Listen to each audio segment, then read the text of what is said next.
He did most of the talking in the Oval Office. Don, what did you think? Wolf, listen, I have no animosity for Kanye West. I'm just going to be honest, and I may get in a lot of trouble for it. I actually feel bad for him. What I saw was a minstrel show today. Him in front of all of these white people, mostly white people, embarrassing himself and embarrassing Americans, but mostly African Americans, because every one of them is sitting either at home or with their phones watching this, cringing. I couldn't even watch it. I had to turn the television off because it was so hard to watch. Him sitting there being used by the President of the United States. The President of the United States exploiting him, and I don't mean this in a disparaging way, exploiting someone who needs help, who needs to back away from the cameras, who needs to get off stage, who needs to deal with his issues. And if anyone around him cares about him, the family that he mentioned today, or whomever, his managers, maybe some other people who are in the music business who know him, they need to grab him and snatch him up and get Kanye together, because Kanye needs help. And this has nothing to do with being liberal or conservative. This is to do with honesty. And we have to stop pretending, sitting here on these CNN panels or on whatever network panels, and pretending like this is normal. And let's have this conversation about Kanye West and what he said. Who cares? Why are you sending cameras to the Oval Office for Kanye West? Did you send cameras to the Oval Office and carry it live when Common visited the White House? Common visited the White House and did a beautiful poem, spoken word. It talked about how black people are kings and queens, how we need to rise up and do better. He didn't disparage anybody. He didn't speak in non sequiturs. He didn't do anything awful. And you know, the only people who criticized him and the only people who really covered it were Sean Hannity and his band of hypocrites who are now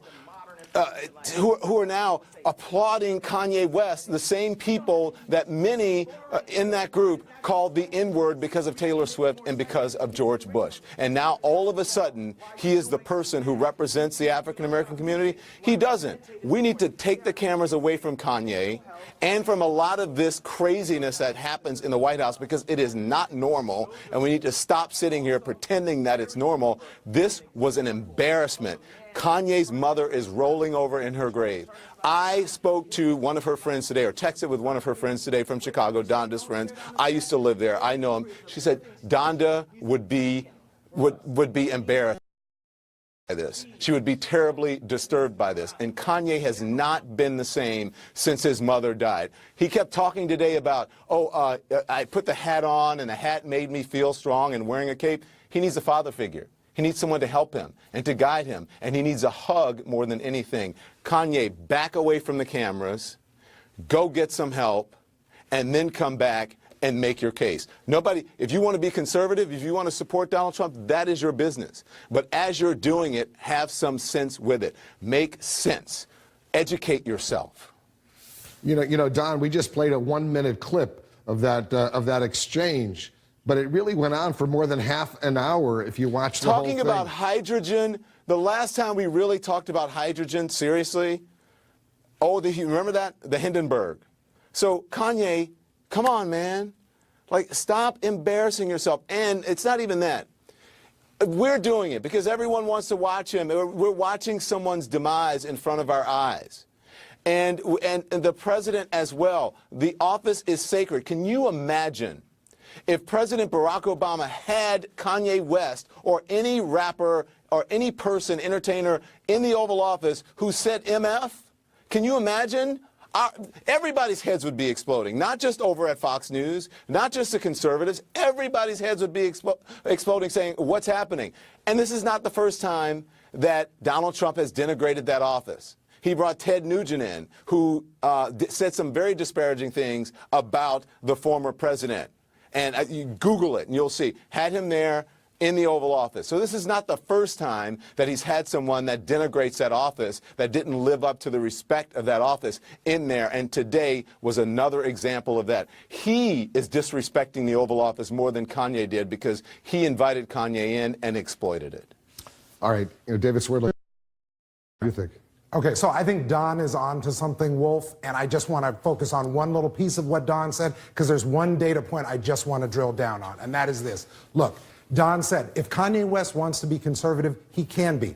There is absolutely a robust discussion being had, has been had, will continue to be had in the African American community about political ideology. There is not a monolith in the black community. But a lot of what you hear Kanye West saying today and what he has said recently is about critiquing President Obama. I want to point to one number, because this is always pointed to by Kanye and other people around him, about black unemployment. The unemployment rate for African Americans went down from 7.8 to 6% under Trump. That's good. Trump should brag about that. But under President Obama, the only African American president, it went from 12.7 to 7.8, almost a 5 percentage point drop. So if there's a discussion to be had about what Republicans or Democrats or African Americans or white politicians are doing for black people, let's have it, but let's not have it on the basis of bogus information. Gloria. Well, I want to add to something that Don said and agree with him about the president using Kanye. He thinks the president thinks he's boosting his popularity with African Americans. We haven't seen that. And he thinks he's good for him. But he sat there and smiled the entire time. He was clearly uncomfortable. But when Kanye dropped the F-bomb and all the rest, he didn't do anything about it. He didn't say, stop, this is the Oval Office.